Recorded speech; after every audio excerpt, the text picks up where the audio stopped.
Morning friends, today we are going to take our second part of the story of tea. In the first part we had seen that tea is a very refreshing drink and it has a distinctive flavor which has a theanine and caffeine which gives a stimulating quality, so we feel fresh and happy. We had also seen that tea is growing in different regions of India, especially in Darjeeling in North India, Assam in North India, and Nilgiris in South India. These are the three parts where tea is growing in India, but the taste and flavor is different. Every part has the taste and flavor is different. आणि मागच्या पाठात आपण बघितलं होतं ना, मागच्या भागात की चहा कशा पद्धतीने उत्साहवर्धक आहे, चहाचं म्हणजे प्लांट्सची काय खासियत आहे ते बघितलं. चहाचे लिप्स जो आहे ते कशा पद्धतीने त्याचं वर्गीकरण केलं होतं ते बघितलेलं होतं आपण.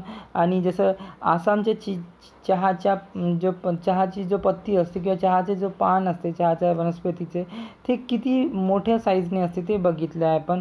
आणि आज आपण बघणार आहोत त्याचा पुढचा भाग. So let's start the today's part, that is page number 19, second paragraph. Okay,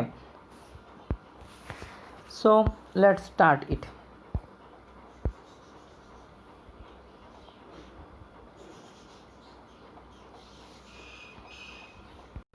Today we have to start from here. Okay, how and when did people begin to drink tea?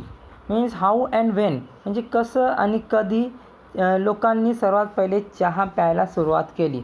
An amazing story has come down to us from a Chinese legend. म्हणजे एक खूप म्हणजे अम्युझिंग म्हणजे मनोरंजक story कथा आपल्याला याच्या पाठीमागून येते. त्या स्टोरी आहे एका चायनीज दंतकथामधून. म्हणजे जो चायनीज दंतकथा आहे त्याच्यामधून एक मनोरंजक स्टोरीद्वारे आपल्याला एक समजून घ्यायचं आहे. It is said that emperor Shennong, the father of Chinese agriculture and medicine, was one on his travels when a servant was boiling some water for the emperor to drink. म्हणजे एक दिवशी एम्परर सिनॉंग, त्याला father of Chinese agriculture and medicine म्हणजे जो चायनामधली agriculture शेती आहे किंवा औषधीशास्त्र आहे त्याचे त्यांना जनक म्हटले जात होते. आणि एका दिवशी ते प्रवास करत होते, त्यावेळेस त्यांचे जे सर्वंट होते सेवक होते ते काही म्हणजे जे वॉटर आहे ते बॉईल करत होते, पाणी उकळत होते. कोणासाठी? त्या एम्पररसाठी. Just then a few leaves from a nearby tree blew into the water. आणि तेवढ्यातच काही जे काही पानं होते जे म्हणजे जवळच्या झाडाचे ते वाहत आले व त्या पाण्यामध्ये ते पडले. कशामध्ये? In the boiling water. The फ्ल्यूज come and blew into the water. The water immediately changed and what is the reaction happened? The color of water has been changed. Why? Because of the leaves. Because of the leaves the color of the water has been changed. On drinking the water, the emperor was amazed by the rich flavor and refreshing taste of resulting infusion. And because of the rich flavor म्हणजे त्याचा जो समृद्ध त्याचा जो चव होती आणि उत्साहवर्धक त्याची जो क्वालिटी होती, त्याच्यामुळे ते जो राजा होता तो काय झाला? अमेज झाला, आश्चर्यचकित झाला तो की कशा पद्धतीने याचं इन्फ्युशन झाल्यानंतर, इन्फ्युशन म्हणजे त्या पाण्याचं त्याच्यामध्ये त्या बॉइलिंग वॉटरमध्ये अर्क उतरल्यानंतर कशी त्याची चव वाढली. ते जेव्हा त्यांनी समजून घेण्याचा प्रयत्न केला त्यावेळेस तो अवाक झाला, त्यावेळेस तो आश्चर्यचकित झाला. Excited by the unknown plant and its amazing flavor, he carried out for investigation and discovered that tea had many healing and restorative properties and could also be used as an antidote to certain poisons. Means he was so excited with the flavor and taste that he had decided to go further and do more investigation so that he can take something good from that particular medicinal properties he can take. म्हणजे त्याला असं वाटलं की आपण ह्या amazing जो आपल्याला taste इथून भेटलेली आहे, जो उत्साहवर्धक टेस्ट भेटलेली आहे, त्याचा आपण पुन्हा याच्यामध्ये शोध घेऊ, काहीतरी याच्यामध्ये इन्व्हेस्टिगेट करू आणि काहीतरी नवीन आपण सिद्ध करू. आणि त्याच्याद्वारे त्यांनी जो हिलिंग, त्याच्यामध्ये काय हिलिंग प्रॉपर्टी आहे, हिलिंग म्हणजे रोग निवारक शक्ती, रोग निवारक जो द्रव्य आहे. रिस्टोरेटिव्ह म्हणजे जे एखादी गोष्ट जे म्हणजे आपल्याला आपलं जर आरोग्य खराब असेल तर ते आरोग्य पुन्हा कसं व्यवस्थित करता येईल ते रिस्टोरेटिव्ह गुणधर्म आपण त्याच्यातले शोधून काढू ॲज अन अँटीडोट. आणि ते त्याचा उपयोग आपण एक अँटीडोट म्हणजे विषनाशक द्रव्य म्हणून करू.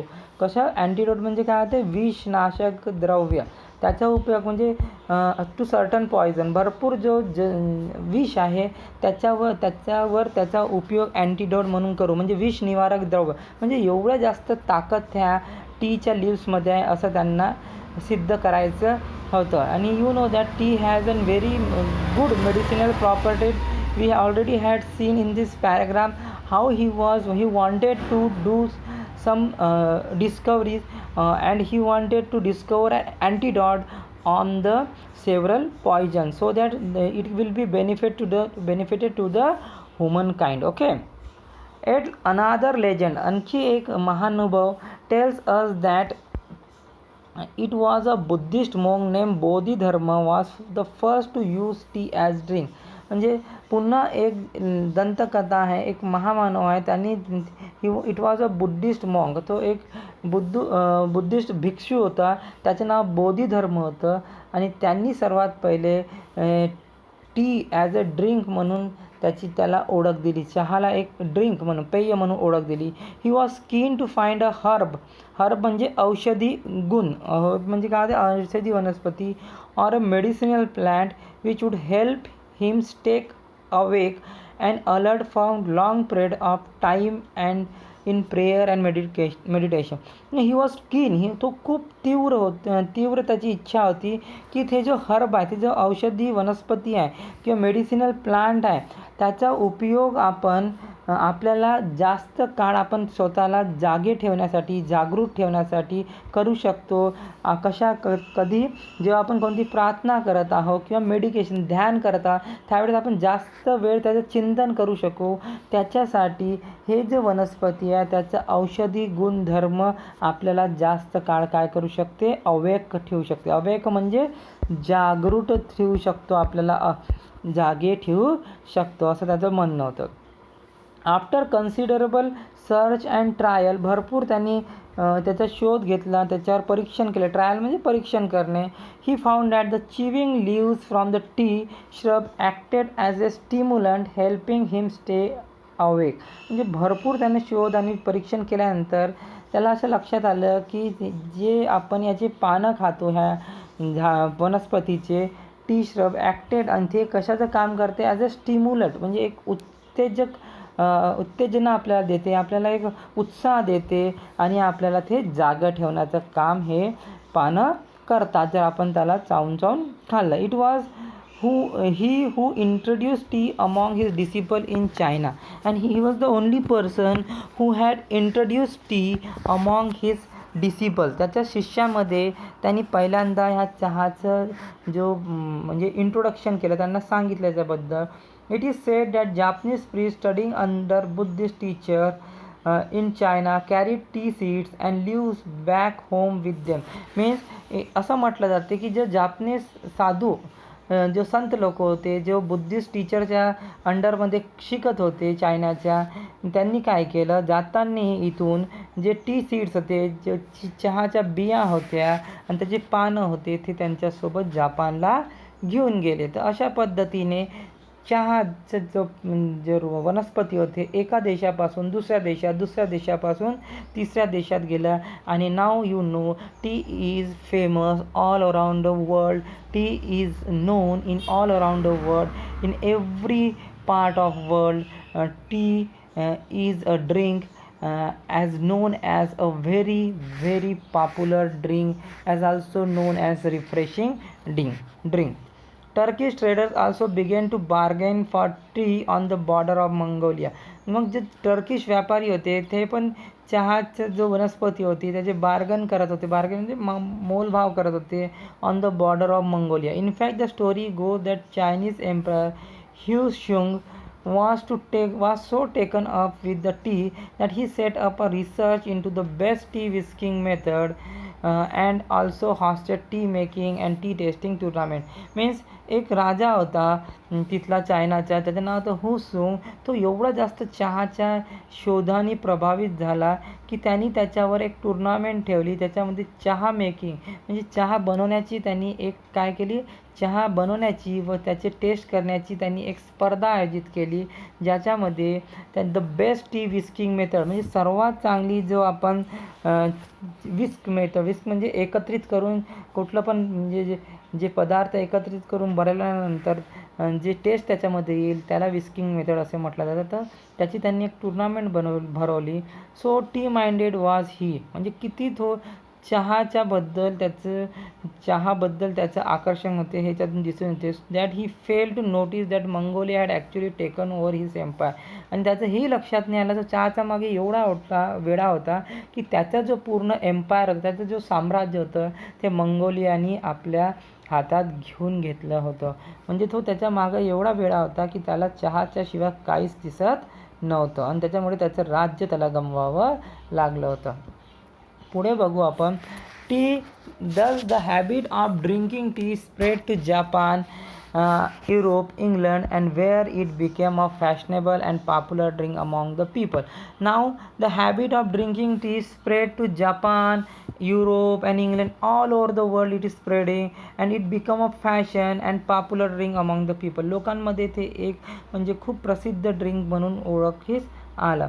How did this magical beverage gets its name. आता ह्या जो मॅजिकल पेय होतं, जादुई पेय होतं, याचं नाव कसं भेटलं, तर काही लोक म्हणतात the Chinese character tu was first use in early inscription. Inscription म्हणजे शिलालेख, म्हणजे काही आपण कोरून लिहितो ना एखाद्या याच्यावर, तर त्याला शिलालेख म्हणतात. त्यानंतर शिलालेख टू डिस्क्राईब टी, त्यांनी काही कॅरेक्टर लिहिलं होतं या चहाचं वर्णन करण्यासाठी. But later a new character चा was develop to refer specifically tea, म्हणजे विशिष्ट पद्धतीनं चहाचं वर्णन करण्यासाठी नंतर एक पुन्हा कॅरेक्टर म्हणजे उदयास आलं, त्याला चहा म्हटलं गेलं. The word chaha is now sometime use in English to refer to China tea, म्हणजे आता ही चायना टीला म्हणजे रेफर करण्यासाठी म्हणजे त्याला ओळख देण्यासाठी इंग्लिश लोक त्याला चहा असं म्हणतात. And as you all know it is very close to Hindi word chai. आणि तुम्हाला माहीत आहे ती किती साम्य आहे हिंदी वर्ड चहापासून, which is use all over India to refer tea, म्हणजे संपूर्ण भारतामध्ये त्याला चहा म्हणून ओळखला जाते, चाय म्हणून ओळखला जाते. तर हे ह्या पाठ आपण भाग 2 बघितला आहे आज. भाग 2वर आधारित काही प्रश्न आहे ते तुम्हाला सोडवायचे आहे.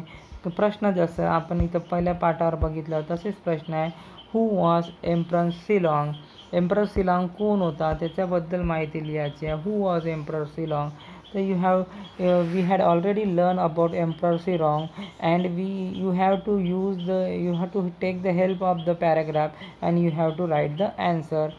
Why did he carried out further investigation about tea. का बरं एम्परर सिलॉंगनं आणखी पुढे चालून त्याचं जो शोध आहे ते चहाबद्दल आणखी त्यांनी घेण्यास चालू ठेवलं होतं. How did T reach other parts of the world. चहा आणखी जगातील दुसऱ्या भागामध्ये कसा पोहोचला याच्याबद्दल पण उत्तरे लिहायचे आहे. ठीक आहे, तर हे आज होमवर्कमध्ये करा. याच्यावर आधारित काही कठीण शब्द आहे, जसं हिलिंग म्हणजे रोग निवारक द्रव्य, रिस्टॉरेटिव्ह म्हणजे आरोग्य पूर्ण प्राप्त करून देणारे, अँटीडोट म्हणजे विषनाशक द्रव्य, श्रब म्हणजे वनस्पती, मेडिकेशन म्हणजे ध्यान किंवा चिंतन करणे, हर्ब म्हणजे औषधी वनस्पती. So try to read and try to know more about the tea and how it spread all over the world by the Chinese people, then how it gone to Europe, England, and how the people make it fashion and popular in every ceremonies and programs. Okay, now we will see the last part in the next video. Okay, thank you.